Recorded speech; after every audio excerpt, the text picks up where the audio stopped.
दोस्तों, स्वागत है आपका आज के हमारे वीडियो में।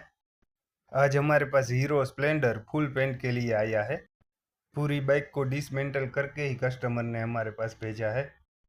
इस बाइक में हम पर्ल ब्लैक कलर करने वाले हैं, जो 3 कोट रहने वाला है। ये पेंट छाँव में ब्लैक और धूप में ब्लू जैसा नजर आएगा। सभी पैनलों में बेस कोट अप्लाई हो चुका है।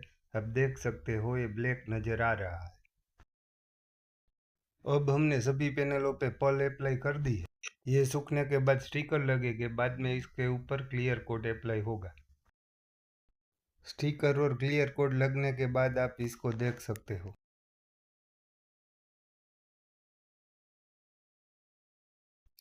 इस गाड़ी में कस्टमर को पेंट का 8,000 रुपये का खर्च आया है और नए पार्ट और इंस्टॉलेशन का अलग खर्च आया है। ऐसे वीडियो देखने के लिए हमारे चैनल को सब्सक्राइब करें।